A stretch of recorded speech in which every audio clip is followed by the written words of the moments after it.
Hi everyone, Happy New Year. It's Sofie Petts-Sabine from Shut Eye here. Really good to see you in January. This is the first of one of my vlogs for this year. I'm going to be trying to do a lot more vlogs because it takes me such a long time to write all my blogs and I'm a busy mum and doing this, the sleep consulting around my little girl.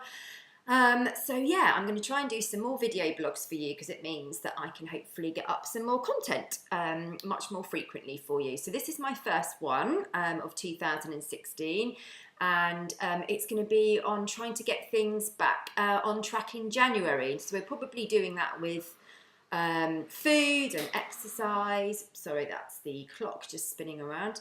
Yeah, so food and exercise and alcohol, etc. But we might have let things slip a little bit with our children's sleep as well over Christmas and New Year.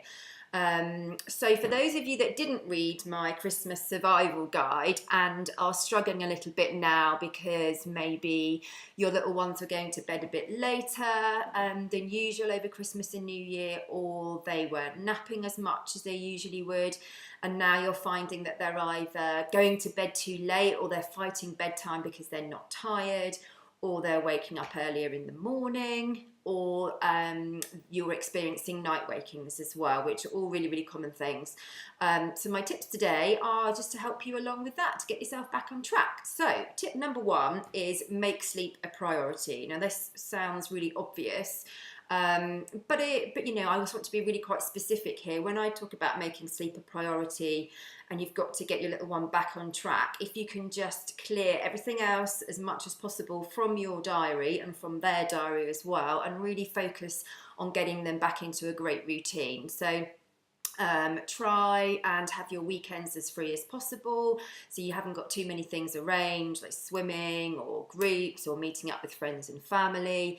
Make sure that they can be at home, obviously, to have decent naps, and that you're not rushing home to get them down for bedtime, and that bedtime's late, etc. So just try and clear your diaries as much as possible and really focus heavily in the next week on getting them back on track again. So that's tip number one.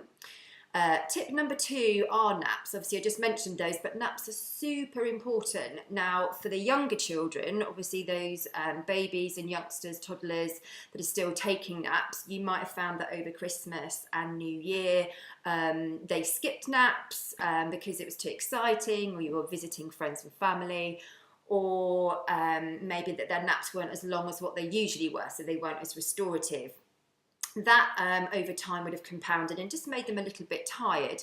So if you can try now to really focus on getting restorative naps, and make sure that you're as home as much as you can so that they can have their naps in their cot, because we know that babies and toddlers sleep better when they're in the cot and they're still and motionless, rather than being in the car or in the pram. That said, if you are having trouble with your little ones struggling to take naps and they're really fighting them, what we don't want is for them to get even more overtired. So if you find that they really, really won't go down in their cot, then on these occasions, I would say yes, take them out in the car or take them out in the buggy, but try and not rely on that as a permanent way to help them take a nap.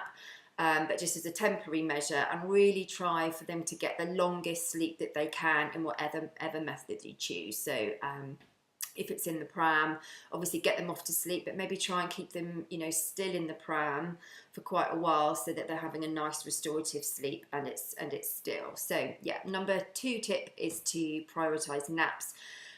For the older kids that don't take naps anymore, then you might find that because they are quite tired after all the excitement of Christmas, it might be, you know, time just to offer them once a day, you know, sort of you can offer them a nap. They might not want to take it. It might just be that one day they'll take it and another day they won't, and that's absolutely fine. If you're finding that they really, really don't want to take it, then do offer them some downtime at the same time that you think that they might have liked to take a nap. So obviously after lunchtime, really, really quiet activities, maybe just in their room, reading a book, very low lights, low stimulation. You might find that sends them off to sleep, so you could make them a nice little snuggly area on the floor. if that's the case, or it might just be that they're not going to go to sleep, but you know, they're calm and they're kind of recharging their batteries a bit so that they're not too tired when it comes to bedtime. So that's my tip for the older children and napping. Tip number 3 is kind of get back to your old schedule gradually. And so, for example, if your child, which is really common, has been staying up later over Christmas because, you know, having lots of fun, so maybe their usual bedtime is 7:30 and they've been going to bed at 9:30, and obviously now you're back at work and you need them to get back to their normal schedule, and they're fighting bedtime or they're screaming and they just don't want to go because they're not tired. And that's understandable because their schedules have all changed. So what you need to do is try and get them back to their old schedule, but just try and do it as gradually as possible. So maybe like 15 minutes a day. So gradually take back bedtime 15 minutes per day until after a week or so they're back to the time that they would have been before. If you try and do it in half an hour or an hour chunks, you know, their body just isn't tired then because, you know, they're on a new schedule. So they're just going to fight it, and there's going to be lots of tears and frustrations for all of you. So just try and work it back gradually. And if you have a child or a toddler that's still napping, do the same with their naps as well. So everything moves in increments of 15 minutes per day back to their original schedule. Tip number 4 is screen time, and by screen time I mean television, iPads, tablets, phones, computer games, anything that's involving a screen. I really want you to limit this, limit the exposure to the screen time, especially near when it's coming for them to go to bed or for a nap time. So my rule is 1 hour before sleep there should be no screen time at all. And the reason for this is there has been medical studies, and it's proven to show that the blue light emitted from screens interferes with the body's melatonin production, and melatonin is kind of the sleep hormone that gets us sleepy and ready to go to sleep and stay asleep.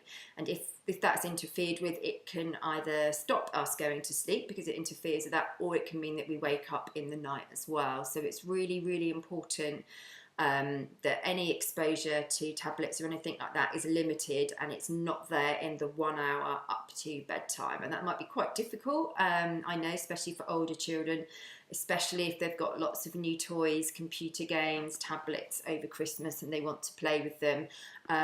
But it's a really, really big thing, and really, really big thing that I'm talking about at the moment as well, this kind of growing epidemic of children being addicted to their tablets and, you know, kind of being up in the middle of the night on them. So it's a really great thing to get sort of in tone now, is to really sort of limit that and make sure that there's certain times where they can absolutely have it and certain times that they can't have it.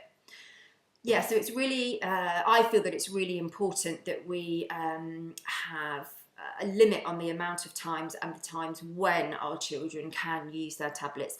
It's part of modern society. I know that, I absolutely accept that, but there are times when our children should have them and when they shouldn't, and absolutely leading up to bedtime is a time where they shouldn't have them throughout the night. They shouldn't have access to them. So I'm quite strict with that, and I hope that you can be as well, because I know it can be difficult, but it's really, really, really important. And my final tip for you, number 5, is you need to give this time and consistency. So consistency especially.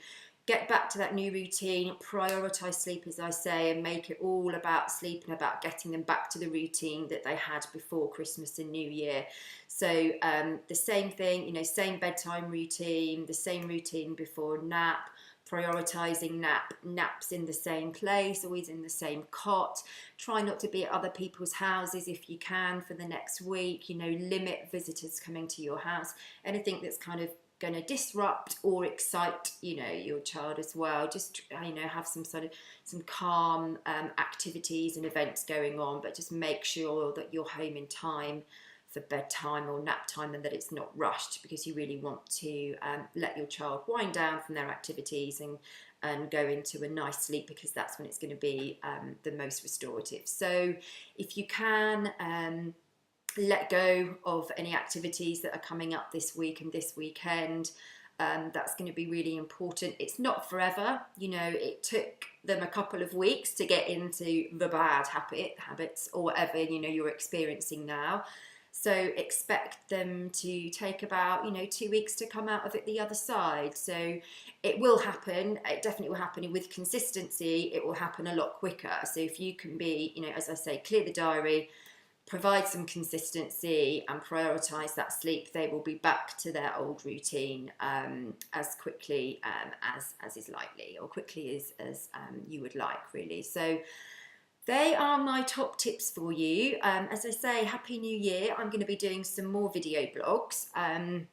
But I'd really like to hear any other tips that you have for other parents out there that may be struggling because their routine's gone awry over Christmas, or any other questions that you have for me. I'd be happy to answer some. I'm going to be doing more hints and tips via video blog. So if you've got any burning questions or things that you're struggling with, just send them in via email, on the website, or via any of the social media apps, and I will hopefully answer them for you. But okay, have a good day. I really hope things go well for you. Fingers crossed, be consistent, give it some time, and you'll get back to where you were before Christmas.